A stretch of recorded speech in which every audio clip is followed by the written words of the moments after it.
ओनी जापानी लोक कथाओं में एक प्रकार का राक्षसी प्राणी है जो अक्सर विशाल आकार, बहुत ताकतवर और भयानक रूप वाला होता है। उन्हें आमतौर पर विदेशी मूल का माना जाता है, शायद बौद्ध धर्म के साथ चीन से जापान में लाया गया हो। क्रूर और दुर्भावनापूर्ण होने के बावजूद उन्हें बौद्ध धर्म में परिवर्तित किया जा सकता है। आज की कहानी इसी टॉपिक पर है। हमें उम्मीद है अभी तक नए श्रोताओं ने हमारा चैनल सब्सक्राइब नहीं किया तो हमारे छोटे से परिवार को आगे बढ़ाने में मदद करें। कृपया चैनल सब्सक्राइब करें, साथ ही साथ बेल आइकन को जरूर दबाएं ताकि आने वाली हर कहानी की नोटिफिकेशन आपके घर तक जरूर आए। ओकिनावा के पहाड़ों की शांत और हरी भरी घाटियों में एक ऐसी कहानी सदियों से गूंजती आ रही है जो किसी भी यात्री को भय से थर्रा देती है। स्थानीय लोग कहते हैं कि उन पहाड़ों में कहीं एक ऐसा खजाना छिपा हुआ है जिसके पास जाना तो दूर, उसका नाम लेना भी विनाशकारी हो सकता है।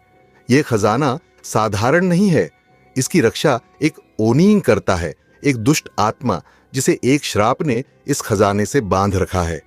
यह ओनी सदियों से यहां है, अपने खजाने की रक्षा करते हुए, और इस खजाने के बारे में फैलती भयानक कहानियों का स्रोत बना हुआ है। गांव वालों की मान्यता है कि यह खजाना जापान के मध्यकालीन युद्धों के समय छुपाया गया था। उस काल में एक निर्दयी योद्धा ने इसे अपने बुरी शक्तियों वाले गहनों, तलवारों और सोने चांदी से भरकर ओकिनावा की पहाड़ियों के गहरे जंगलों में छुपा दिया। लेकिन इस खजाने को किसी अन्य के हाथों में जाने से बचाने के लिए उसने एक भयंकर ओनी को इसका रक्षक बना दिया। कहा जाता है कि यह ओनी वही योद्धा है जो युद्ध में अपनी निर्दयता और दुश्मनों के प्रति क्रूरता के कारण मृत्यु के बाद भी शांति नहीं पा सका। उसने अपनी आत्मा को इस खजाने से बांध दिया ताकि वह अपने सभी पापों का प्रायश्चित करते हुए यहां इस खजाने की अनंत काल तक रक्षा कर सके।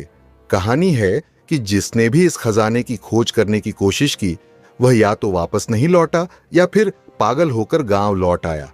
गांव में लोग कहते हैं कि जिन लोगों ने उस खजाने को पाने का सपना देखा उन्होंने अपनी आत्मा को खो दिया और वे अंततः ओनी के श्राप का शिकार बन गए। इसीलिए गांव के बुजुर्ग और पुराने लोग किसी को भी उस खजाने की गुफा के पास जाने से सख्त मना करते हैं। हर वर्ष पूर्णिमा की रात को गांव वाले उस गुफा की ओर धूप और नमक चढ़ाते हैं ताकि ओनी की आत्मा वहां से बाहर न आए और गांव पर कोई विपत्ति न आए। ओकिनावा में यह मान्यता है कि ओनी अपने खजाने को किसी बाहरी व्यक्ति के हाथ में कभी नहीं आने देगा। उसकी भयानक आंखें उन लोगों की आत्मा को देख लेती है जो उस खजाने के लालच में पहाड़ों तक पहुंचते हैं, और जैसे ही कोई उस गुफा में प्रवेश करता है ओनी उसे अपने श्राप में बांधकर हमेशा के लिए उसकी आत्मा को अपनी ओर खींच लेता है। गांव वालों के लिए यह खजाना एक भयानक रहस्य है और ओनी का श्राप एक ऐसी सच्चाई जिसे कोई झुठला नहीं सकता। इस प्रकार ओकिनावा के पहाड़ों में ओनी के श्रापित खजाने की कहानी हर पीढ़ी में एक डरावनी सच्चाई बनकर जीवित है, जिसे सुनकर हर कोई खामोशी में डूब जाता है और उस रहस्यमयी खजाने को भूलने की कोशिश करता है। केंजी तानाका एक ऐसा व्यक्ति था जिसकी जिंदगी रहस्यमयी कहानियों, प्राचीन खजानों और खोए हुए स्थानों के जुनून में डूबी हुई थी।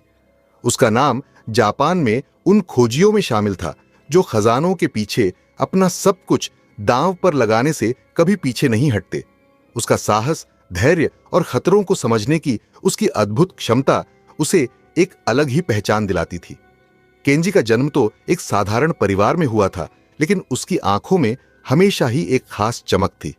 बचपन से ही उसे पुरानी किताबों और ऐतिहासिक कहानियों में दिलचस्पी थी।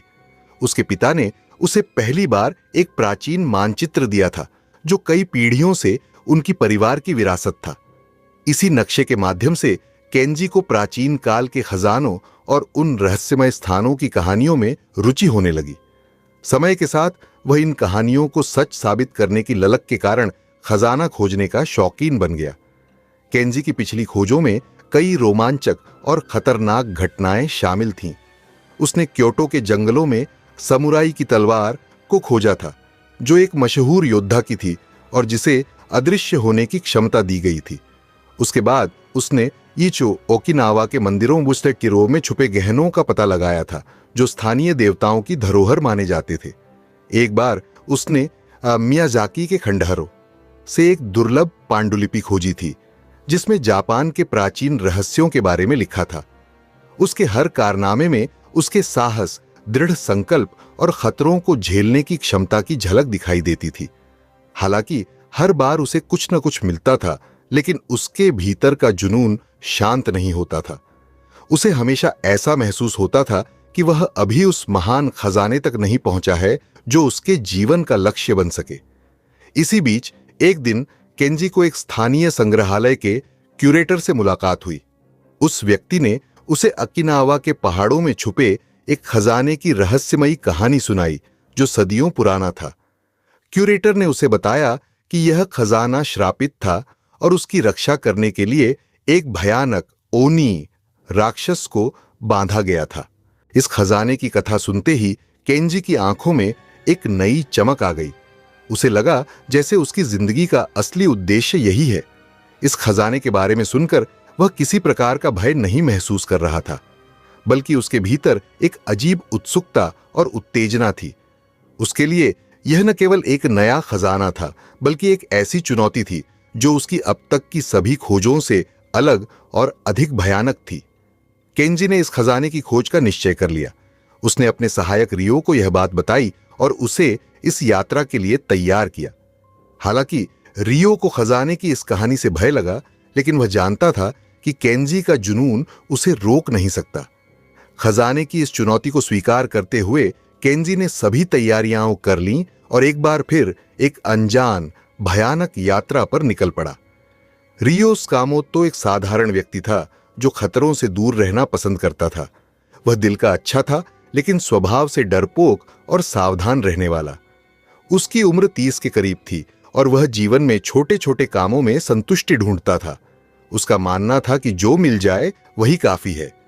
जिंदगी को लेकर उसका नजरिया प्रैक्टिकल था। इसके बावजूद उसकी जिंदगी में रोमांच तब आया जब उसने केंजी तानाका के साथ खजाने की खोज में काम करना शुरू किया। रियो को खजानों का शौक नहीं था, न ही उसने कभी किसी गुफा में कदम रखने का सपना देखा था। स्वभाव ऐसा था कि वह अंधेरे से भी थोड़ा कतराता था और उसे ऊंचाइयों और गहरे पानी से डर लगता था। फिर भी उसकी एक खासियत थी, उसका निष्ठावान और भरोसेमंद स्वभाव। रियो जानता था कि केंजी जितना जुनूनी और साहसी है, उतना ही बेपरवाह भी। इसलिए रियो हमेशा उसके साथ रहना अपना फर्ज समझता था, ताकि जरूरत पड़ने पर उसकी मदद कर सके। केंजी और रियो के बीच गहरा दोस्ताना था, हालांकि उनके स्वभाव एक दूसरे से बिल्कुल अलग थे। जहां केंजी के लिए हर नई खोज रोमांच और खतरों की दुनिया का एक हिस्सा थी, वहीं रियो के लिए यह एक ऐसा सफर था जिसे वह केवल अपने दोस्त की खातिर तय करता था। रियो केंजी की ताकत और साहस का सम्मान करता था और कहीं न कहीं केंजी के प्रति उसके मन में एक आदर भाव भी था। वह जानता था कि जब बात खजानों की आती है तो केंजी के पास ऐसी समझ और जानकारी है जो किसी और के पास नहीं है। ओकिनावा के श्रापित खजाने की कहानी सुनकर रियो का दिल कांप उठा था। उसे पता था कि इस बार का सफर पहले की किसी भी यात्रा से ज्यादा खतरनाक और रहस्यमयी होने वाला है। लेकिन केंजी के जुनून को देखते हुए उसने खुद को इस यात्रा के लिए तैयार किया। इस यात्रा के लिए उन्होंने अपनी जरूरत का सामान इकट्ठा किया, मजबूत रस्सियां, टॉर्च, पानी और कुछ खाने पीने का सामान। इसके अलावा उन्होंने एक प्राचीन नक्शा भी लिया जो क्यूरेटर ने उन्हें दिया था। रियो ने कुछ अतिरिक्त एहतियात बरते। उसने खुद को कुछ हिम्मत और मनोबल बढ़ाने के लिए जापानी धर्मग्रंथों की कुछ छोटी प्रतियां और ताबीज भी अपने साथ रखे। उसे लगता था कि ये ताबीज उसे और केंजी को ओनी के श्राप से बचाने में मदद कर सकते हैं। इस तरह अपनी सभी आशंकाओं और डर को पीछे छोड़ते हुए रियो ने अपने साहसी दोस्त केंजी के साथ इस रहस्यमयी यात्रा की ओर कदम बढ़ा दिया। ओकिनावा के पहाड़ों और घने जंगलों का वातावरण अपने आप में ऐसा था कि किसी भी सामान्य इंसान का दिल डर से कांप उठे। जैसे ही केंजी और रियो ने जंगल में कदम रखा, चारों तरफ घना अंधेरा छा गया। हालांकि दिन का उजाला अभी बाकी था। पेड़ों की टेढ़ी मेढ़ी शाखाएं आकाश में एक जाल सी बुनती दिखती थीं, जिससे सूरज की रोशनी मुश्किल से जमीन तक पहुंचती थी। हर कोने पर एक अजीबोगरीब चुप्पी पसरी हुई थी। कोई पक्षी नहीं, न हवा की सरसराहट, बस एक भयानक सन्नाटा। ऐसा लगता था मानो जंगल भी इस रहस्यमयी खजाने की कहानी को अपने भीतर दबाए चुप है। जंगल के बीच बीच में खून के धब्बों जैसे लाल निशान दिखते थे, जो पेड़ों की सूखी कटी फटी छालों पर फैलते जाते थे। इन निशानों का रहस्य समझ पाना मुश्किल था, लेकिन उनकी उपस्थिति ही किसी अनहोनी का एहसास दिलाती थी। कभी कभी रियो को लगता था कि पेड़ों के बीच कोई परछाई उसके पीछे चल रही है, लेकिन मुड़कर देखने पर वहां कुछ नहीं होता। अजीब आवाजें सुनाई देती थीं, कभी सूखे पत्तों की खड़खड़ाहट, कभी किसी जानवर के गले से निकली धीमी गुर्राहट। लेकिन जैसे ही वे आगे बढ़ते, सब शांत हो जाता, मानो जंगल फिर से अपने रहस्य छुपा रहा हो। पेड़ किसी अजीब कोण पर झुके हुए थे, मानो किसी अनजान शक्ति ने उन्हें घुमा दिया हो। उनमें से कुछ पेड़ ऐसे थे जिनकी शाखाएं सूखी और बेजान होकर नीचे लटक रही थीं, और उन पर झूलती काले रंग की बेलें किसी डरावनी छवि का आभास देती थीं। केंजी ने तो इसे नजरअंदाज कर दिया, लेकिन रियो के दिल की धड़कनें तेजी से बढ़ रही थीं। उसे यह जगह किसी श्रापित भूमि की तरह महसूस हो रही थी, और उसका हर कदम उसे इस अजीबोगरीब वातावरण से बाहर भागने के लिए प्रेरित कर रहा था। जंगल की हवा में अजीब सी गंध थी, एक गंध जिसमें सड़े हुए पत्तों, पुराने खून और नम मिट्टी की बदबू मिली हुई थी। वे जितना आगे बढ़ते, यह गंध और घनी होती जाती, जैसे कि यह जंगल भी उन्हें वापस लौट जाने की चेतावनी दे रहा हो। इस अजीबोगरीब वातावरण के बीच केंजी और रियो ने अपना सफर जारी रखा। हर कदम पर उन्हें लगता कि जंगल का सन्नाटा और भयावहता जैसे उनकी परीक्षा ले रहे हैं। जैसे जैसे केंजी और रियो ने अकिनावा के घने जंगलों को पार किया, एक गहरी गुफा का मुंह उनके सामने आया। यह गुफा, जो कि विशाल चट्टानों के बीच में छिपी हुई थी, एक भयानक रहस्य का एहसास कराती थी। गुफा का मुंह काला और कटा हुआ था, जैसे किसी विशालकाय मुंह ने उन्हें निगलने की तैयारी कर ली हो। उसके चारों ओर की चट्टानों पर सफेद और भूरे रंग की शैवाल उगी हुई थीं, जो उस स्थान की डरावनी तस्वीर को और भी भयानक बना रही थीं। जैसे ही वे गुफा के पास पहुंचे, एक ठंडी हवा का झोंका उनके चेहरे से गुजरा, जिससे रियो की रीढ़ की हड्डी में सिहरन दौड़ गई। केंजी ने अपने टॉर्च की रोशनी में गुफा के भीतर झांका।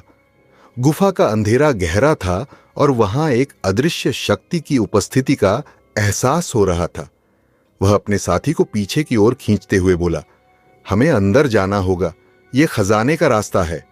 गुफा के दरवाजे के पास कुछ पुरानी कंकालों की हड्डियां बिखरी हुई थीं, जो किसी न किसी भयानक घटना का संकेत दे रही थीं।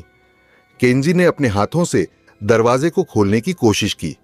दरवाजा भारी और सख्त था, जैसे वर्षों से किसी ने उसे नहीं छुआ हो।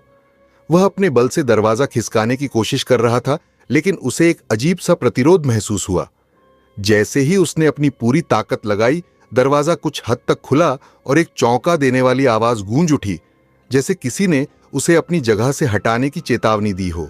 गुफा का मुंह अब खुल चुका था, और अंदर से एक अंधेरी गुफा की गंध बाहर आई, जो नम और सड़ी हुई थी। केंजी और रियो ने अपनी टॉर्च की रोशनी में आगे बढ़ते हुए गुफा के अंदर कदम रखा। पहले कदम पर ही उनकी नजर दीवार पर कुछ खून से लिखे हुए शब्दों पर पड़ी। यह खून गहरा लाल था और शब्द धुंधले लेकिन स्पष्ट थे।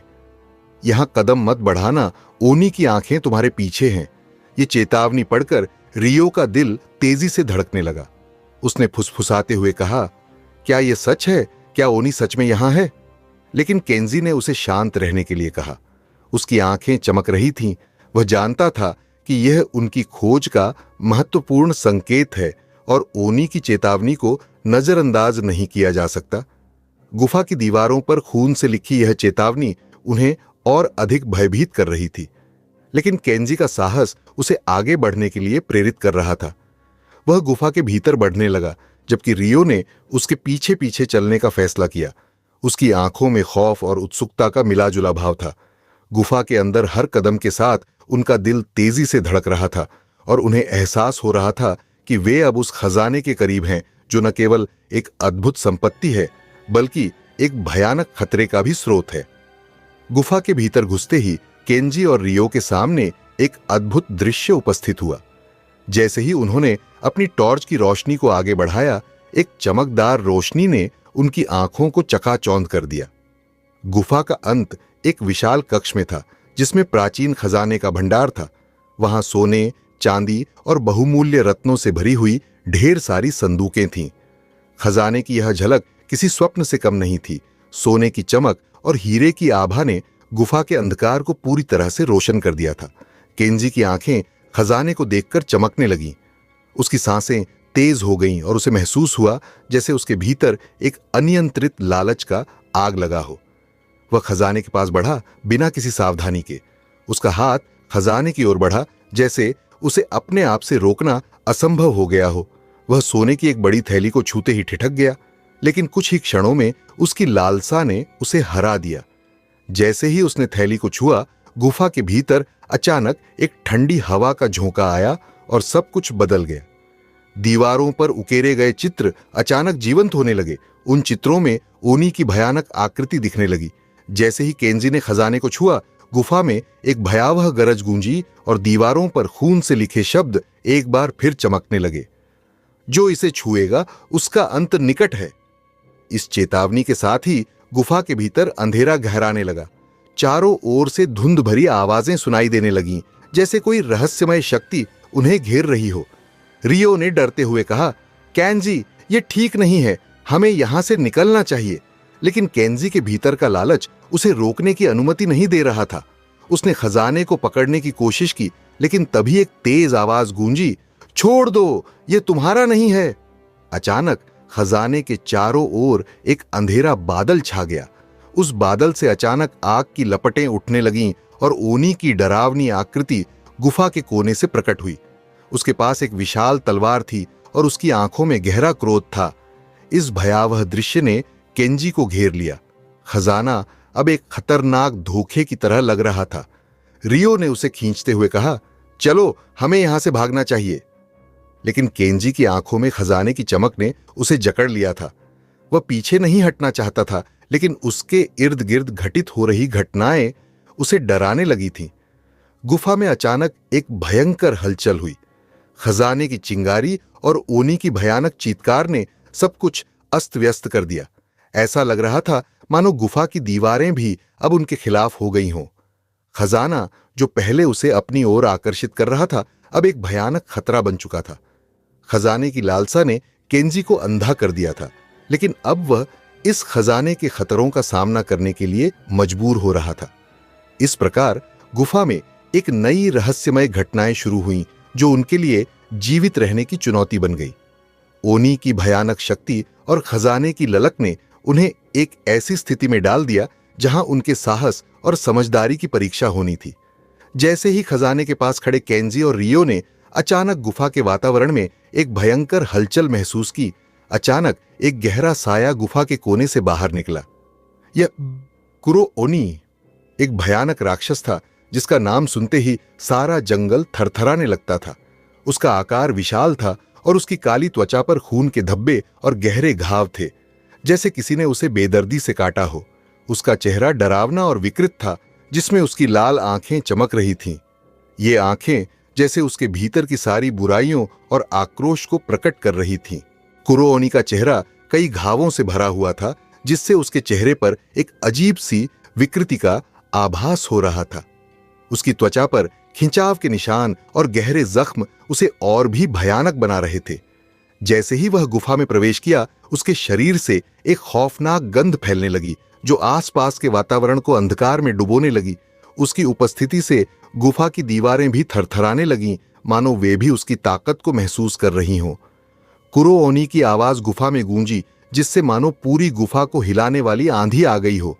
उसकी आवाज गहरी, कर्कश और डरावनी थी, जैसे वह एक असाधारण शक्ति से भरपूर हो। तुमने इस खजाने को छूकर एक घातक गलती की है, उसने कहा। अब तुम्हारे लिए केवल दुख और भय ही बाकी रह गए हैं। यह खजाना तुम्हारी मृत्यु का कारण बनेगा। जैसे ही उसने यह कहा, उसके आंखों से लाल रोशनी झरने लगी और गुफा के चारों ओर अंधेरा फैलने लगा। जो भी इस खजाने को छूता है, उसे मेरा श्राप भोगना पड़ेगा। उसकी आत्मा को मैं अपनी दुनिया में कैद कर लूंगा। उसकी आवाज में एक भयानक गूंज थी जिसने केंजी और रियो के दिलों को धड़कने पर मजबूर कर दिया। उसने आगे कहा, तुमने मेरे गहनों को चुराने की कोशिश की, जो मेरी शक्ति का स्रोत है। मैं तुमसे कुछ नहीं मांगूंगा, केवल तुम्हारी आत्मा। तुम अंधेरे में खो जाओगे और तुम्हारी यादें, तुम्हारे सपने, सब कुछ मेरे पास होंगे। कुरोओनी ने जैसे ही यह कहा, उसकी आंखों से एक भयंकर प्रकाश निकला जिसने गुफा को पूरी तरह से रोशन कर दिया। दीवारों पर खून से लिखे शब्द फिर से चमकने लगे, मानो वे कुरोओनी की चेतावनी को दोहरा रहे हों।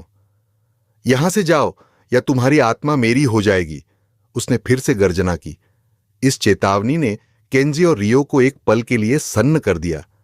रियो का दिल तेजी से धड़क रहा था और वह जानता था कि अब उनके पास केवल एक ही विकल्प बचा है, जल्दी से गुफा से निकलना। लेकिन केंजी के भीतर का लालच और खजाने की खोज का जुनून उसे वापस खींच रहा था, जिससे वे दोनों एक भयानक दुविधा में फंस गए। कुरोओनी की उपस्थिति और उसकी चेतावनी ने उन्हें इस खतरनाक खेल में उलझा दिया था जहां न केवल उनका जीवन बल्कि उनकी आत्मा का भी खतरा था। गुफा में कुरोओनी की भयानक चेतावनी सुनने के बाद केंजी और रियो के दिलों में भय का तूफान उठने लगा। उनके अंदर का साहस और खजाने की लालसा एक अजीब सी दुविधा में बदल गई थी। अचानक गुफा के भीतर अंधेरा और गहरा हो गया और कुरोओनी की परछाई तेजी से उनके पीछे आ रही थी। जैसे ही केंजी ने अपने कदम बढ़ाए, उसके पैरों के नीचे की जमीन मानो भस्म हो रही थी। वह डर के मारे घबराया हुआ था, लेकिन उसे समझ में आ रहा था कि यहां से भागना ही एकमात्र रास्ता है। रियो ने उसे पुकारा, जल्दी करो केंजी, हमें यहां से निकलना होगा। उन्होंने एक दूसरे का हाथ थामकर गुफा के भीतर की ओर भागना शुरू किया। गुफा के रास्ते में अचानक उन्हें एक रहस्यमय दरवाजा मिला जो आधा खुला था। दरवाजे की दीवार पर प्राचीन चित्र बने हुए थे जो खजाने की कहानी को दर्शा रहे थे। दरवाजे के पीछे से एक अजीब सा प्रकाश निकल रहा था जो उन्हें आकर्षित कर रहा था, लेकिन रियो ने उसे रोकते हुए कहा, यह दरवाजा हमें और परेशानी में डाल सकता है, हमें सीधे बाहर जाना चाहिए। लेकिन केंजी ने उसकी बात को नजरअंदाज करते हुए दरवाजे की ओर बढ़ा दिया। जैसे ही वह दरवाजे के पास पहुंचा, एक ठंडी हवा का झोंका आया जिसने उसकी पूरी शरीर को झकझोर दिया। दरवाजे के भीतर जाने का साहस जुटाते हुए उन्होंने दरवाजे को खोला और एक विशाल तालाब उनके सामने प्रकट हुआ। तालाब का पानी चांदनी की रोशनी में चमक रहा था, लेकिन उसमें कुछ ऐसा था जो देखने में डरावना लग रहा था। पानी की सतह पर हल्की लहरें थीं और जैसे ही उन्होंने करीब से देखा, उन्हें एहसास हुआ कि यह पानी आत्मा विहीन करने वाला था। इसके किनारे पर खड़े होकर रियो ने कहा, यहां से आगे बढ़ना बिल्कुल ठीक नहीं है, हमें यहां नहीं रुकना चाहिए। लेकिन केंजी की उत्सुकता ने उसे खींच लिया। मुझे यह देखना है, उसने कहा, और बिना सोचे समझे उसने तालाब का पानी छू लिया। जैसे ही उसका हाथ पानी में गया, एक ठंडी लहर उसकी रीढ़ में दौड़ गई। उसे ऐसा लगा जैसे पानी उसकी आत्मा को खींच रहा हो, उसे अंदर खींचने की कोशिश कर रहा हो। उसकी आंखें घुमा गईं और वह असहायता में चिल्लाने लगा, रियो, मुझे बचाओ। रियो ने अपने दोस्त की चीख सुनी और उसे तालाब से बाहर खींचने की कोशिश की, लेकिन उसी समय कुरोओनी की भयानक परछाई उनके पीछे खड़ी थी। उसकी लाल आंखें गुफा में एक अदृश्य आतंक फैला रही थीं। अचानक कुरोओनी ने अपना हाथ उठाया और उसके इर्द गिर्द अंधेरे का एक चक्र बन गया। तुम भाग नहीं सकते, उसने गर्जना की। तुम्हारी आत्मा अब मेरी है। कुरोओनी ने एक तेज आवाज में कहा, मैं तुम दोनों को खींच लूंगा। तुमने मेरे खजाने को छूकर मेरी इज्जत को ठेस पहुंचाई है। और उसने अपनी विशाल ताकत से एक आंधी खड़ी कर दी। हवा के झोंके ने केंजी और रियो को तालाब की ओर धकेल दिया। जैसे ही गुफा में भयंकर अंधेरा छा गया, रियो ने केंजी को फिर से खींचने की कोशिश की। तुम नहीं जा सकते। कुरोओनी की आवाज और तेज हो गई और उसने एक अंधेरे से भरी लहर छोड़ी। उस लहर ने तालाब के पानी को उथल पुथल कर दिया, जिससे पानी में घुंघराले और सर्पिल आकार बनने लगे। केंजी और रियो को यह महसूस हुआ कि उनके पास केवल एक ही विकल्प है, उस अंधेरे से भागकर अपनी जान बचाना। उन्होंने एक दूसरे का हाथ थामकर तालाब के पास से भागने का निर्णय लिया, लेकिन कुरोओनी की उपस्थिति ने उन्हें लगातार पीछे खींचने की कोशिश की। जैसे ही वे गुफा के दूसरे दरवाजे की ओर दौड़े, कुरोओनी की शक्ति उनकी आत्माओं को समेटने की कोशिश कर रही थी। भागो नहीं, तुम्हारी आत्माएं मेरी हैं, उसने फिर से गर्जना की, लेकिन केंजी और रियो ने अपने साहस को एकजुट किया और उस खतरनाक स्थान से भागने की पूरी कोशिश की। उनके दिलों में डर और हिम्मत दोनों का मिलाजुला अनुभव हो रहा था।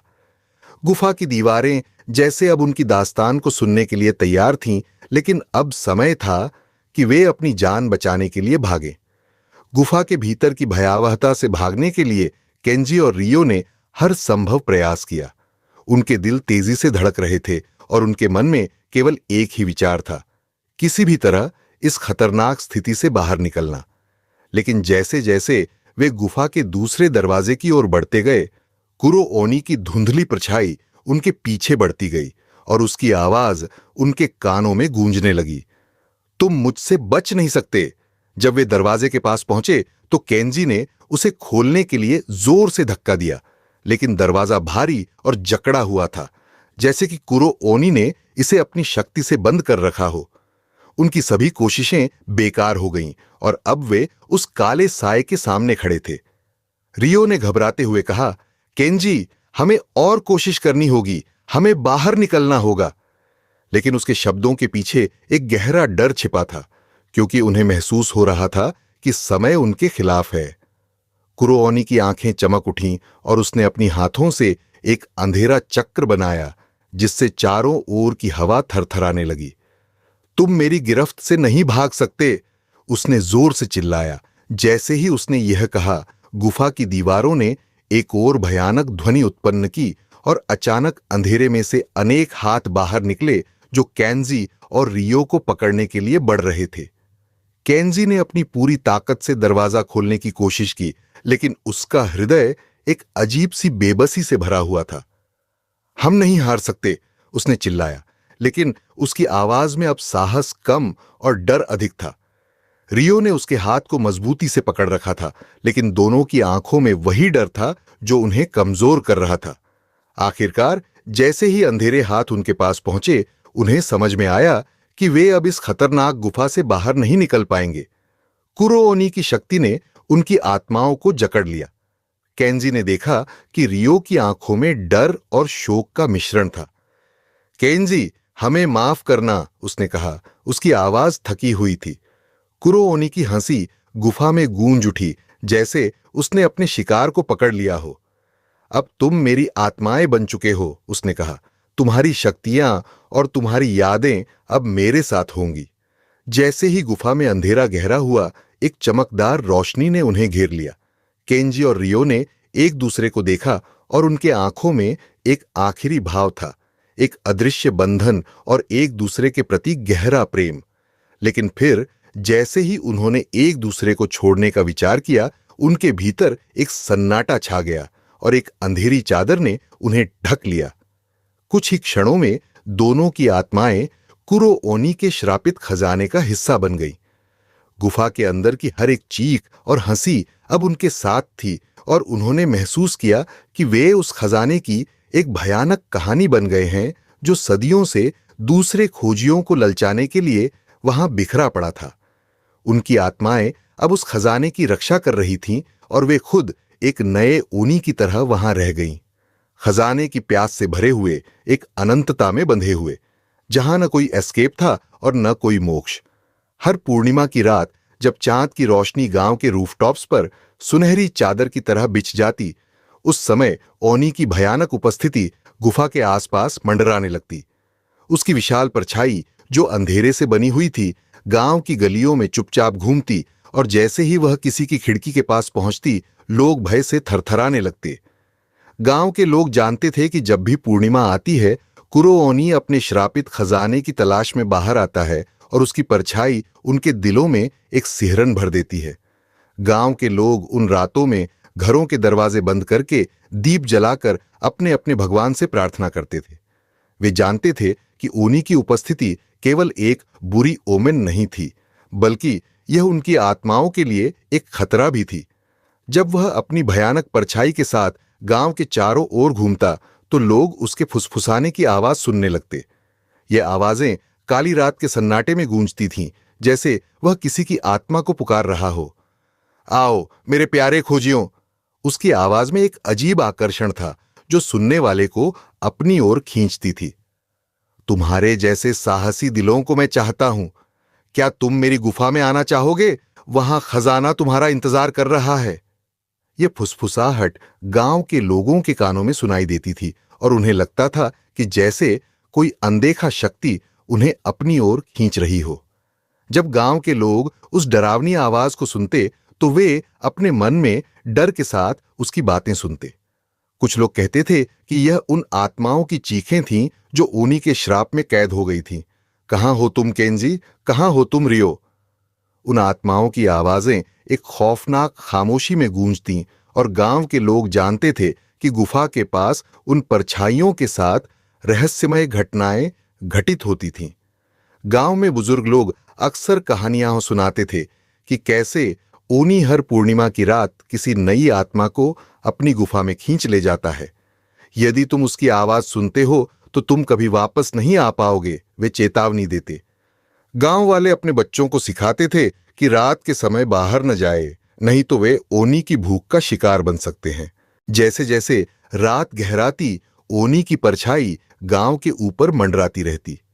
उसकी उपस्थिति अंधकार में एक अजीब सी ठंडक भर देती थी और उसे देखकर गांव के लोग एक दूसरे की ओर देखने लगते थे, जैसे वे पूछ रहे हों, क्या आज रात कोई और गायब होगा?